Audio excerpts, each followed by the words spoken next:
bertugas membentuk kita supaya menjadi serupa dengan Allah. 2 Korintus 3 ayat 18. Dan kita semua mencerminkan kemuliaan Tuhan. Artinya Bapak Ibu, totalitas hati, jiwa, pikiran, perasaan, tindakan, dan perbuatan kita harus sama 100%.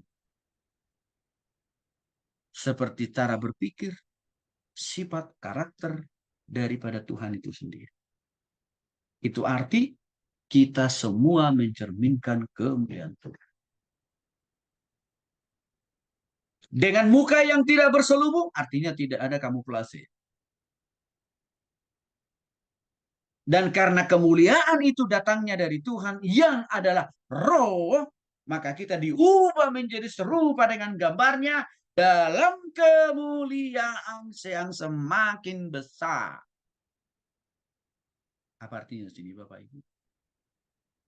Orang yang sungguh-sungguh bertobat terima Yesus, kehadiran Roh Kudus dalam hati kita mengubahkan kita, memperbaharui kita. Bertambah hari, minggu, bulan, dan tahun. Harus, saya pakai kata harus. Mengapa?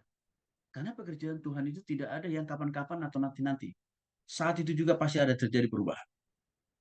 Artinya Bapak Ibu, orang yang sungguh-sungguh bertobat terima secara pribadi harus menunjukkan buah-buah atau bukti-bukti nyata atau bukti-bukti konkret dari pertobatannya. Sehingga dikatakan di sini semua totalitas hidup kita menjadi gambaran, menjadi potret sifat, cara berpikir, karakter daripada Kristus. Dan itu adalah bukti nyata Roh Kudus sudah ada dalam hidup kita. Baiklah contohnya.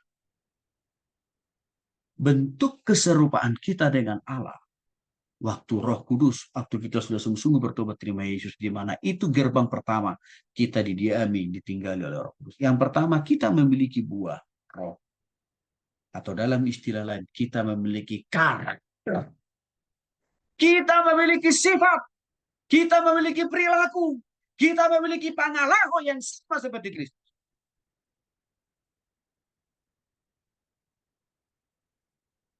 Lebih jelas terlihat dalam Galatia pasal 5 ayat 22 sampai 23, Pak Ibu. Tetapi buah roh ialah kasih, sukacita, damai sejahtera, kesabaran, kemurahan, kebaikan, kesetiaan, kelemah lembutan, penguasaan diri.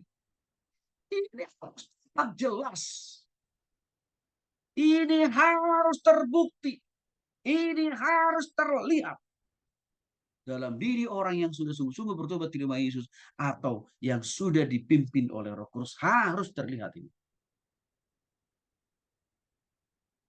Mari kita komparasikan dengan realitas kehidupan kekristenan masa kini. Apakah sifat-sifat atau karakter perilaku seperti ini sudah dominan, tercermin, terlihat di dalam kehidupan orang Kristen? Masih jauh. Masih jauh, Bapak.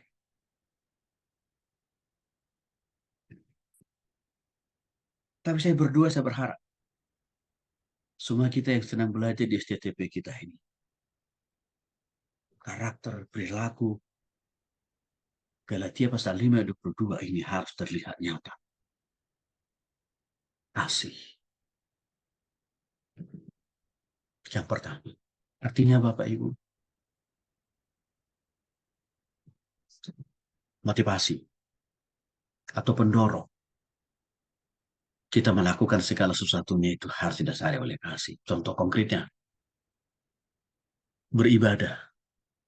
Bukan lagi karena keterpaksaan, tapi karena saya mengasihi Tuhan. Berdoa saat teduh baca firman. Bukan lagi sekedar rutinitas, tapi kasih kita kepada Tuhan. Apalagi melayani Tuhan, Bapak Ibu. Bukan lagi hanya sekedar karena panggilan, oh karena aku sudah ditabiskan jadi pendeta, no. Tapi karena kasih. Sudah banyak teman-teman saya satu angkatan. Saya satu angkatan waktu itu dengan teman-teman saya ada 40 orang, Bapak Ibu. Ada 40 orang. Yang tetap setia pada panggilannya menjadi hamba Tuhan. Walaupun di organisasi yang berbeda, Bapak Ibu, kurang lebih 10 orang kan sekarang. Hanya tinggal 10 orang.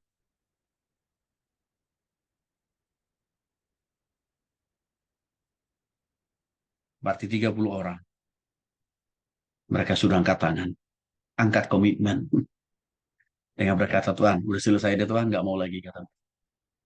Bapak Ibu tahu apa masalahnya? Kemunduran yang 30 orang itu. Masalah pergumulan. Terutama masalah finansial. Terutama masalah uang.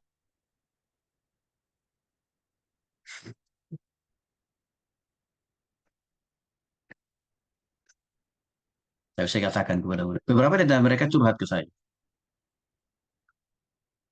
Tapi saya bilang begini, di mana kasih kita?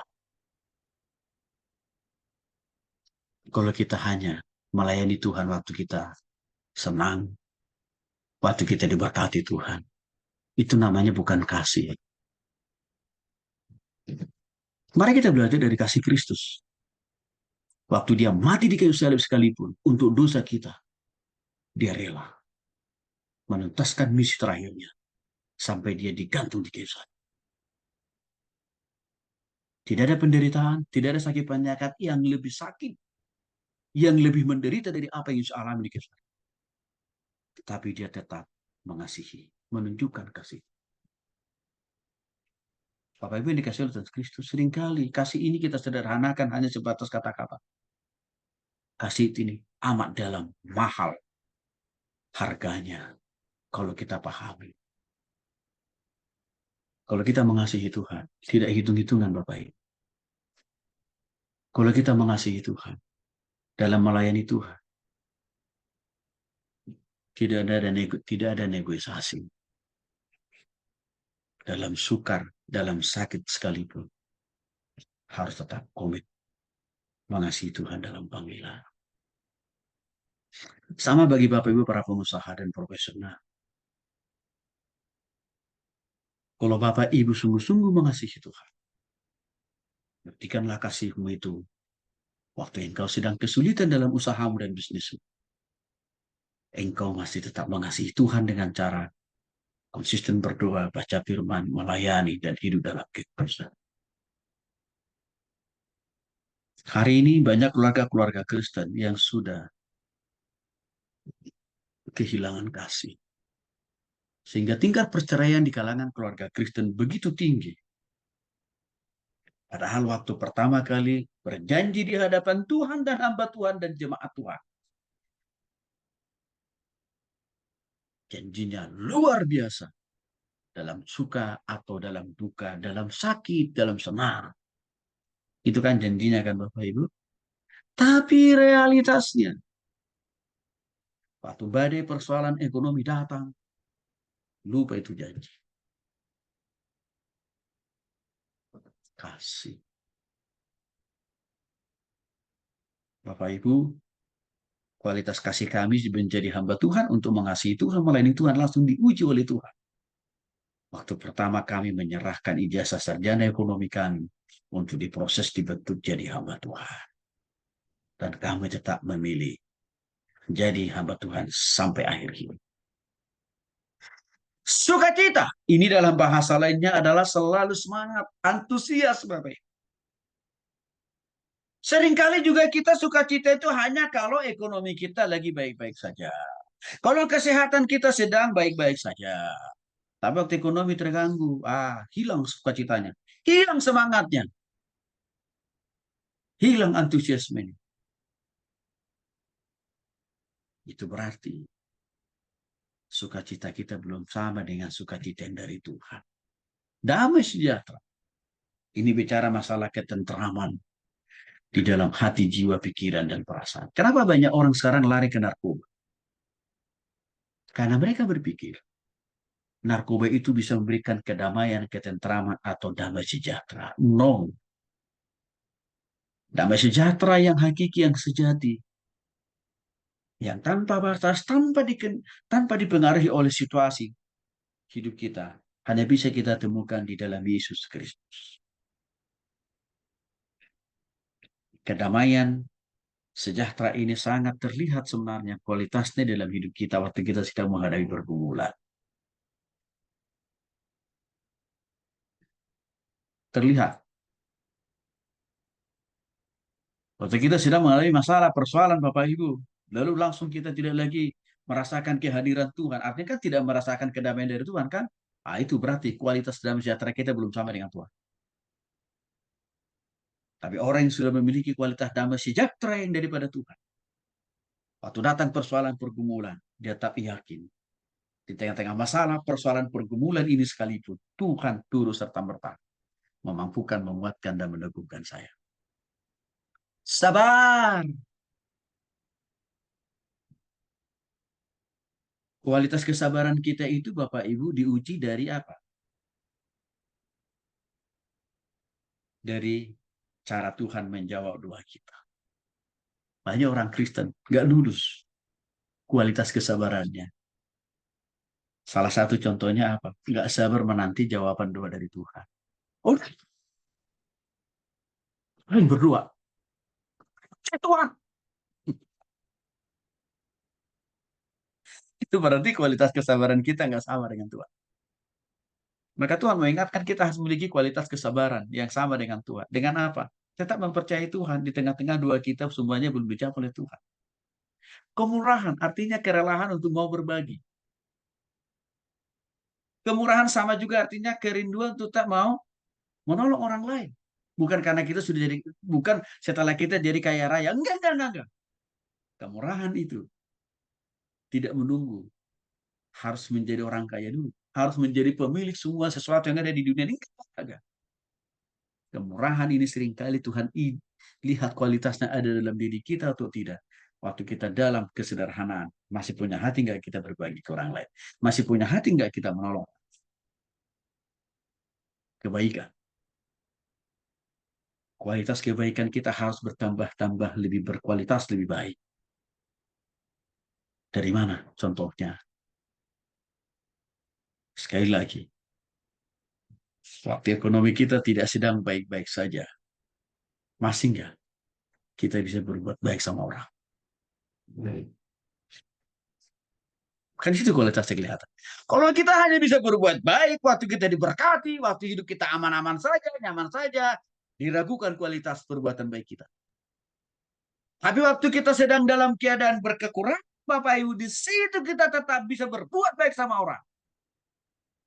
Maka kualitas kebaikan kita terlihat semakin bermutu di hadapan Tuhan. Demikian juga halnya dengan kesetiaan. Banyak orang Kristen hanya setia ikut Tuhan, percaya Tuhan pada waktu diberkati.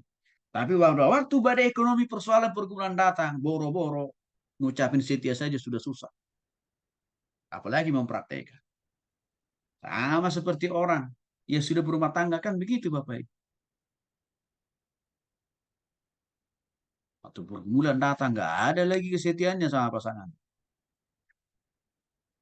Jalan sendiri, sesuka hati sendiri. Kelemah lembutan. Ini harus makin terlihat kualitasnya dalam diri kita waktu kita sedang diperlakukan orang dengan tidak adil. Masih ada kelemah lembutan kan, untuk menjawab serangan dari orang. Penguasaan diri. Bagaimana kita mendisiplinkan, menertibkan diri kita sendiri dalam apa? Menghargai, mengelola berkat Tuhan. Termasuk juga apa?